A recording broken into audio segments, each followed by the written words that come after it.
Satellites के बारे में बात कर रहे हैं आज। सैटेलाइट्स, इसमें हम देखेंगे हिस्ट्री, फिर किस तरीके से सैटेलाइट काम करता है, सैटेलाइट की फ्रीक्वेंसी बैंड और एंटेनास, फिर ऑर्बिट डिस्टेंस, इसके प्रोज और कॉन्स क्या है और एप्लीकेशंस। टाइप जो है इसके सैटेलाइट्स के, इसमें तीन मेन कैटेगराइजेशन है या तीन भाग में हम डिवाइड कर सकते हैं। पहला है लियो, लो अर्थ ऑर्बिट, फिर आता है मीडियम अर्थ ऑर्बिट जिसे हम मियो कहते हैं। अब ये एक और श्रेणी आ गई है जीपीएस, वैसे ये मियो की तरफ ही आता है क्योंकि 20,000 किलोमीटर पर ही होता है ये। तो फाइनल जो हम देखेंगे वो जियो स्टेशनरी, जियो देखेंगे, जियो स्टेशनरी सैटेलाइट्स। तो हुआ ये था कि जो पहले सैटेलाइट है उसका मतलब आप पहले समझिए, थ्योरी ऑफ सैटेलाइट में अगर आप एक लेमैन की तरह समझना चाहें तो उसमें क्या है कि आप सैटेलाइट को भेज दीजिए, मतलब कुछ भी शूट करिए ऊपर, राइट स्पीड पे छोड़िए और करेक्ट ट्रेजेक्टरी पे उसको स्थापित कर दीजिए। एक बार जो वो अपनी जगह स्थापित हो गया फिर वो सालों साल वहीं रहेगा, घूमता रहेगा। अगर सही डिस्टेंस पे है तो जैसे आगे हम डिस्टेंसेस में देखेंगे तो ऑर्बिट कर रहा है, इससे काफी फायदे हो सकते हैं। तो हुआ ये कि 1957 में कम्युनिकेशन स्टेशन जो थे उन्होंने कुछ सिग्नल पकड़ने शुरू किए, बीपिंग नॉइज आने लगी स्पेस से। बाद में पता चला कि ये तो रशिया का स्पुतनिक 1 है, पहला वर्ल्ड, दुनिया का सबसे पहला मैनमेड सैटेलाइट। फिर 1958 में बगैर देरी करते हुए अमेरिका ने अपना एक्सप्लोरर 1 भेज दिया। फिर नासा का सिनकॉम प्रोग्राम था 1963 का, जिसमें जियो सैटेलाइट भेजे गए, 36,000 किलोमीटर भेजे जाते हैं। 1963 में ह्यूजेस एयरक्राफ्ट कॉर्पोरेशन ने इसे लॉन्च किया, जो एक्सपेरिमेंटल सिनकॉम 2 है नासा के लिए, जो पहला वर्ल्ड का पहला जियो सिंक्रोनस कम्युनिकेशन सैटेलाइट बना। इससे पहले सिनकॉम जो है वो फेल हो गया था। फिर इसने क्या दिया आपको, एक 2 वे सैटेलाइट कम्युनिकेशन पॉसिबल हुआ। कैनेडी साहब ने जो अफ्रीका के नाइजीरियन, उनके जो प्राइम मिनिस्टर है मिस्टर बेलेवा, उनसे बात की। फिर तीसरा भी सिनकॉन सैटेलाइट छोड़ा गया, वो भी सक्सेस रहा। इसने 1964 का लाइव कवरेज दिया ओलंपिक गेम्स का, जो टोक्यो में हो रहा था। अर्ली बर्ड 1965 में ये पहला कमर्शियल कम्युनिकेशन सैटेलाइट था। देखिए पिछला जो था वो तो नासा का था, ये कमर्शियल सैटेलाइट था अर्ली बर्ड। ये कॉमसैट के लिए बनाया गया था, ह्यूजेस ने बनाया था, ह्यूजेस जो भी प्रोनाउंस करें।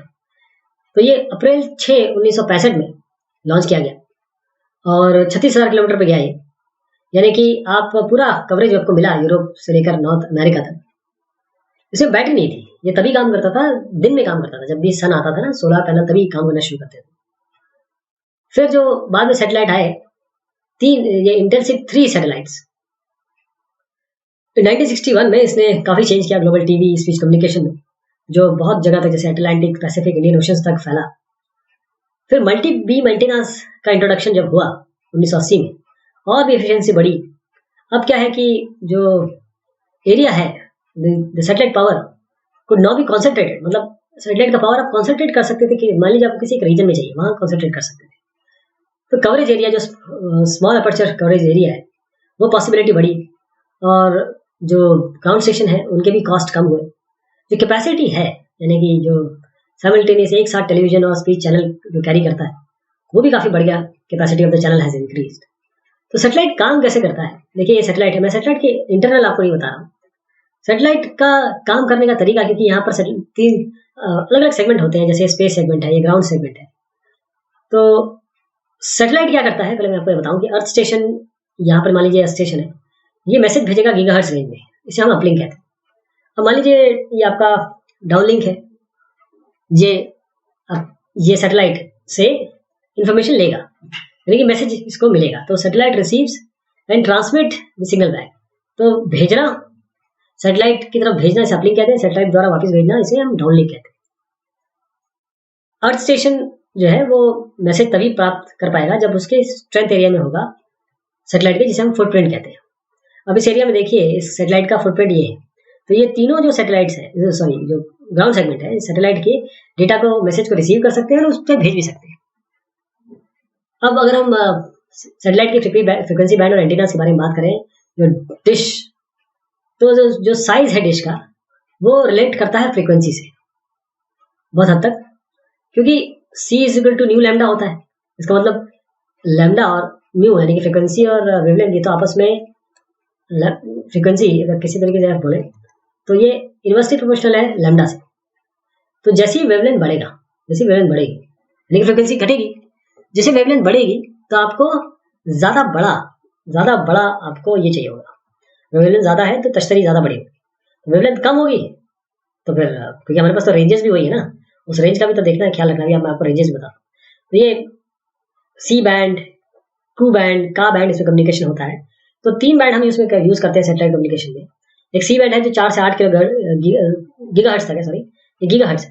क्यू बैंड आपका 11 से 17 गीगाहर्ट्ज, का बैंड आपका 20 से 30 गीगाहर्ट्ज। तो लियो की बात करें जो लोअर अर्थ ऑर्बिट है, एकदम आपको 600 से 1600 किलोमीटर तक आपको मिलते हैं और इसका रेवोल्यूशन टाइम है 1.5 घंटे से लेकर करीबन 3 घंटे तक हो सकता है। एडवांस ये है, एडवांटेज ये है कि आराम से आप भेज के वापस ले सकते हैं, डिले टाइम बहुत कम होता है और बल्कि रिसीविंग इक्विपमेंट्स आपको नहीं चाहिए। डिसएडवांटेज ये है कि जैसे कम दूरी पे है तो कम एरिया कवर कर पाएगा, इसके साल भी कम है जीवन के, 5 से 8 साल ही बस, जबकि जियो के 10 साल तक होते हैं। तो इनको हम सब डिवाइड कर सकते हैं लियो को, एक लिटिल, एक बिग और मेगा, सुपर लियो जैसे कहते हैं। तो लिटिल के क्या काम है, ये 0.8 गीगाहर्ट्ज पे इसका रेंज है। छोटे होते हैं, देखिए छोटे छोटे जो स्मॉल लो कॉस्ट लियो एप्लीकेशन है, व्हीकल ट्रैकिंग, एनवायरमेंटल मॉडलिंग या 2 वे डेटा कम्युनिकेशन के लिए यूज होता है। और कोई नैरो बैंड कम्युनिकेशन है, शॉर्ट नैरो बैंड कम्युनिकेशन, उसके लिए यूज हो सकता है। अब बिग लियो में ये 2 गीगाहर्ट्ज, जैसे पहला 0.8 था, ये 2 गीगाहर्ट्ज और उसके ऊपर के रेंज के बारे में बात हो रही है। तो ग्लोबल सर्विस आपको दे सकता है रेगुलेटरी रिक्वायरमेंट्स देखने के बाद। तो जो टेक्नोलॉजी डिवाइसेस है वो हाई बैंडविड्थ डेटा कम्युनिकेशन के लिए उपयोग कर सकते हैं, वीडियो कॉन्फ्रेंसिंग के लिए यूज कर सकते हैं। तो वॉइस के अलावा यहाँ पर हाई स्पीड डेटा सर्विसेज भी आप भेज सकते हैं बिग लियो में, और हैंडहेल्ड डिवाइसेस के लिए भी बहुत उपयोगी है। फिर आता है मेगा, जिसे हम सुपर लियो एप्लीकेशंस कहते हैं। ये 20 से 30 गीगाहर्ट्ज रेंज है इसकी, ब्रॉडबैंड डेटा को हैंडल करता है मेनली, और ये पैकेट स्विच के लिए ऑप्टिमाइज किया गया है, वॉइस के लिए नहीं, पैकेट स्विच के लिए। इसके भी जो एडवांटेज और डिसएडवांटेज है आपने जो देखे बाकी के लियोस के, वैसे ही स्पेस डेब्री, अगर आप इतने सारे सैटेलाइट भेजेंगे और वो कभी नीचे नहीं आएंगे तो अपनी जिंदगी जीने के बाद तो वो डेब्री पैदा करेंगे, कचरा हो जाएगा, मतलब एक तरीके से ये व्यर्थ चीजें हैं जो यहाँ पर घूम रही है, जब इनका समय खत्म हो गया। तो यूएस स्पेस कमांड ने बताया कि 8000 लार्ज सॉफ्ट बॉल से बड़े ऑब्जेक्ट घूम रहे हैं और 2000 इसमें सैटेलाइट है जो वर्क कर रहे हैं या ना कर रहे हैं। और मैं आज का नहीं बता सकता हूँ, पता नहीं कितने हो गए होंगे। मिडिल अर्थ या मियो ऑर्बिटिंग सैटेलाइट जो है मियो ऑर्बिट पे 9000 से 15000 किलोमीटर तक ये होते हैं। अब कई लोग इसे, मतलब कई किताबों में आपने इसमें 8000 से 20000 भी देखा होगा, तो कोई इसमें कोई उसकी चिंता की जरूरत नहीं है, वेरिएशन यहाँ तक ही होता है। अब 9000 से 15000 और 8000 से 20000 एक ही है, क्योंकि ये अलग अलग सैटेलाइट अलग अलग डिस्टेंस से भेजे जाते हैं इसीलिए। लेकिन अब इसमें क्या बात है, मियो का ध्यान दीजिए, मियो जो है वो जियो सिंक्रोनस नहीं होता, वो सन सिंक्रोनस होता है। ठीक, इसमें क्या होता है कि जो, अच्छा इसमें भी ये नहीं है, मतलब ऐसा नहीं है कि आपका लियो में नहीं हो सकता सन सिंक्रोनस। सन सिंक्रोनस का मतलब होता है किसी एक पॉइंट पे वो हमेशा उसी समय उगेगा। जैसे मान लीजिए 10:35 पे कोई अर्थ स्टेशन है तो उसे पता है कि 10:35 पे यहाँ से गुजरेगा, जिसे हम सन सिंक्रोनस कहते हैं। तो चलिए उस मुद्दे को छोड़ते हैं अभी। जो जियो स्टेशनरी सैटेलाइट है वो इलिप्टिकल ऑर्बिट में घूमते हैं। देखिए ये जो मियो है ये आपका इलिप्टिकल ऑर्बिट में घूमता है और ये अर्थ को तो कवर करता ही करता है, साथ में ये कहा किसको कवर करता है, ये नॉर्थ और साउथ पोल को भी कवर करता है। तो करीबन डजन आपको चाहिए होगी अगर आपको ग्लोबल कवरेज करना है 24 घंटे या डे। फिर जियो सिंक्रोनस अर्थ ऑर्बिट की बात करें जियो की, तो ये 36,000 किलोमीटर पे होता है, अर्थ के अराउंड घूमता रहता है। लेकिन अर्थ और ये इन दोनों का रोटेशन रिवोल्यूशन टाइम बिल्कुल सेम है, इसलिए वो हमेशा स्टेशनरी दिखता है। ऑर्बिट सिंक्रोनस है अर्थ के रोटेशन से, और ग्राउंड से अगर देखा जाए तो सैटेलाइट हमेशा फिक्स दिखेगा क्योंकि वो आपके साथ ही घूम रहा है। 36,000 किलोमीटर के ऊपर होता है ये, और 40% प्लैनेट कवर कर सकता है। तो बेसिक्स ऑफ जियो अगर हम देखें तो जियो स्टेशनरी सैटेलाइट्स ये कम्युनिकेशन और वेदर ऑब्जर्वेशन के लिए बहुत यूज होते हैं। टिपिकल लाइफ एक्सपेक्टेंसी इनकी 10 से 15 साल है, और क्योंकि ये इक्वेटर पे घूमते रहते हैं तो नॉर्थ और साउथ कवरेज है ये थोड़ी कम मिलेगी आपको, या नहीं भी मिल सकती है। इसी के लिए फिर हमारे मियो सैटेलाइट्स आए। तो आपको ये क्लाउड बेसिकली वेदर फोरकास्टिंग के लिए बहुत जरूरी है। जो जियो सैटेलाइट है इसमें जो इंस्ट्रूमेंट बनाए जाते हैं 3 से 9 साल तक के लिए बनाए जाते हैं, और जो मेजरमेंट्स है इलेक्ट्रिक वोल्टेज उनको डिजिटाइज किया जाता है और फिर ट्रांसमिट किया जाता है रिसीविंग स्टेशन वहां से जियो से।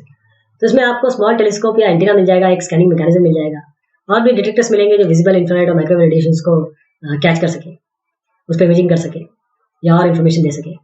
एडवांटेज जैसे हमने देखा, वेदर बहुत इंपॉर्टेंट है, टेलीविजन ब्रॉडकास्ट अनइंटरप्टेड और 24 घंटे तक आप जो नेचुरल चीज़ें हैं उनको मॉनिटर कर सकते हैं।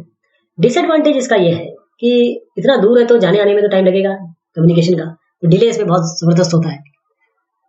टेलीफोन कन्वर्सेशन बहुत मुश्किल है इसमें क्योंकि बहुत दूरी है और सिग्नल ड्रॉप के चांसेस बहुत ज़्यादा है। और आपको साउथ और नॉर्थ एरिया अर्थ का कवर नहीं मिल पाता है इसका। तो ये हमने बहुत शॉर्ट में बात करने की कोशिश की आपके सैटेलाइट्स के बारे में। बहुत शुक्रिया, बाद में बात आपसे देखिए।